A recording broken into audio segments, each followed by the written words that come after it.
Sim, dá para discutir. Muito. É porque até essa é uma questão, né, Dani? Eu sempre, a gente atuando, né, no direito tributário e com muitos casos de contencioso, a percepção é essa. Quando o cliente, você vai falar de qualquer outro cenário, o cliente sempre está muito tranquilo, o empresário está sempre muito tranquilo, a equipe dele está sempre muito tranquila. Quando acontece qualquer situação, que seja uma notificação, já dá aquele desespero. Ai, meu Deus, agora a Receita veio para cima de mim. E agora o que eu faço? E aí?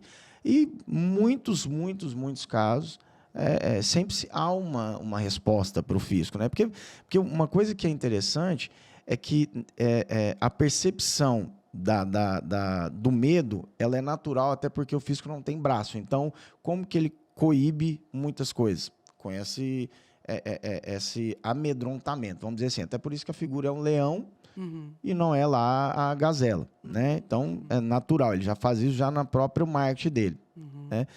E aí, com isso, ele traz para o contribuinte esse receio de que se o fisco me questionou, acabou para mim, né? Eu estou aniquilado.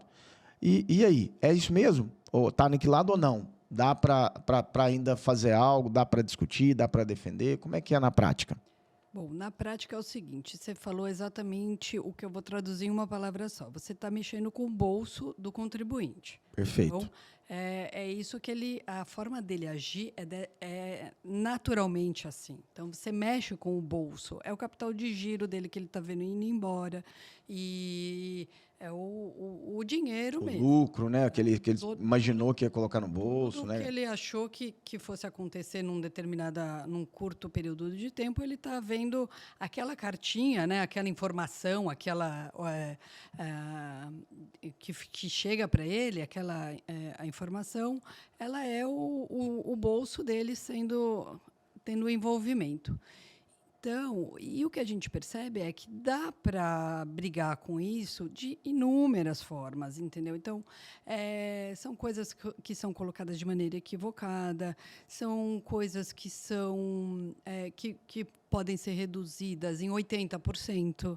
Né? Uhum. Então, assim, foi levado isso, a gente sabe disso, porque a gente já trabalha com isso há muito Há muito tempo, tempo.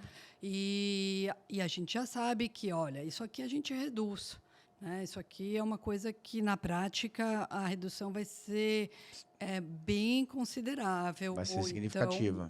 ou então mesmo ela vai ser derrubada. Né? Ok. Porque a gente tem muitos casos Inclusive, derrubar tudo, de né? derrubar tudo. Então, olha só um minutinho, Dani. Olha só que interessante, pessoal, que a Dani acabou de falar. Se você recebe uma notificação, né, um auto-infração, ou sua empresa está em malha, o que ela acabou de falar aqui é o seguinte, não é o fim.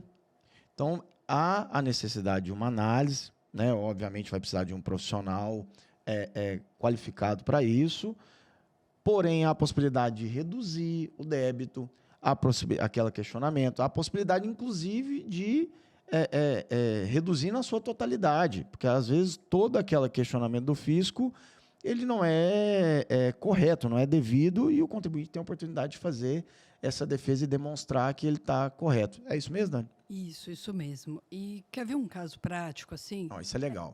A gente, às vezes, muitas vezes, a gente está ali trabalhando com frieza para chegar numa prescrição. Então, você espera o prazo acabar para você matar na totalidade o auto de infração. Sim. A gente já viu que aquilo não teve sucesso, que não vai ter sucesso porque o Supremo falou de uma certa forma, a gente está vendo a atuação do Supremo no dia a dia. A prática do Supremo, como que ele tem atuado naquele caso em específico, né? Vamos pensar assim. Vamos pensar nos tribunais de Brasília, né? Supremo STJ, né? O Superior Tribunal de Justiça.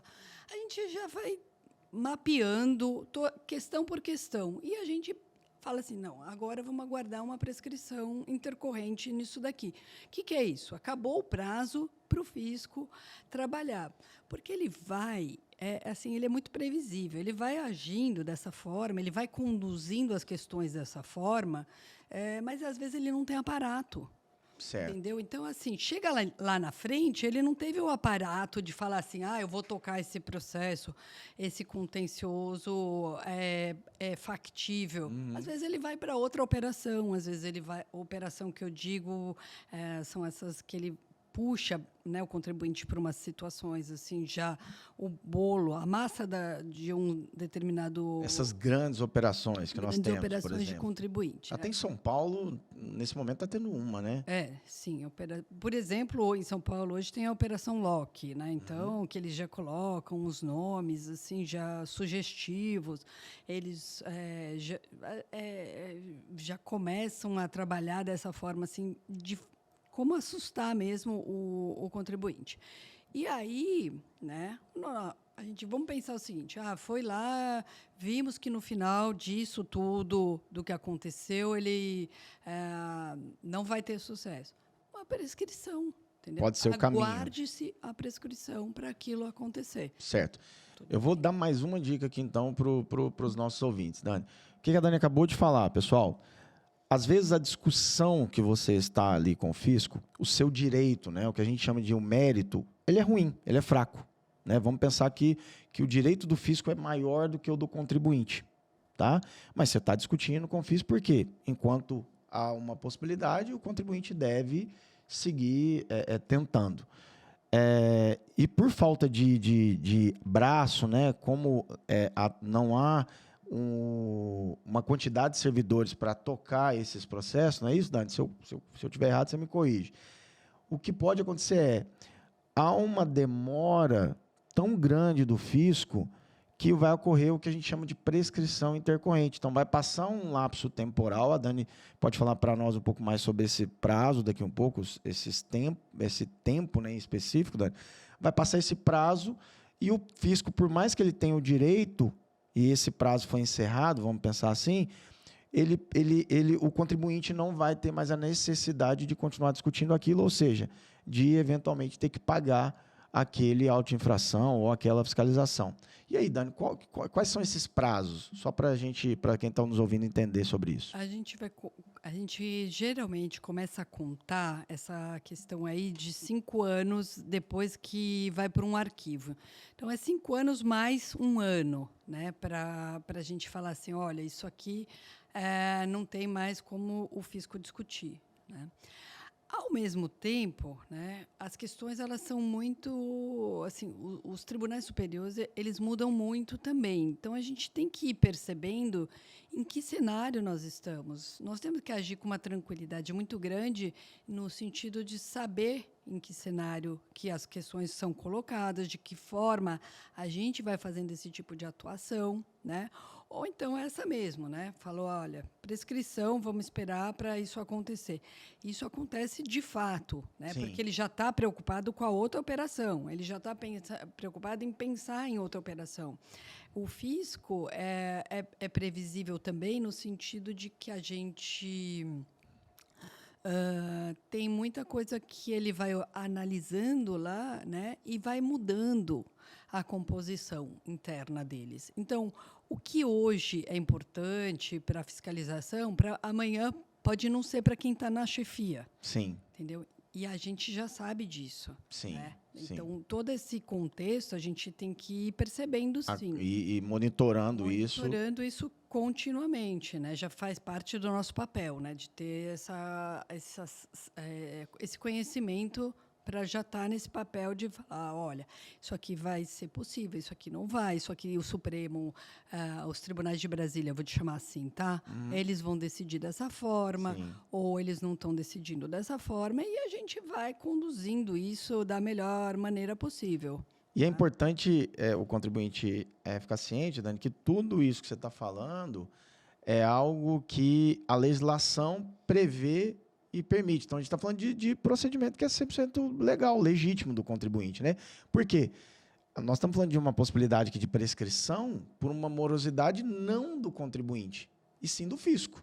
Ele poderia ter dado continuidade, ter continuado a discussão com o contribuinte, mas ele demorou tanto para dar essa resposta, para continuar os questionamentos, que incorreu essa prescrição e ele perdeu ali o direito de continuar discutindo isso, não é? É exatamente isso.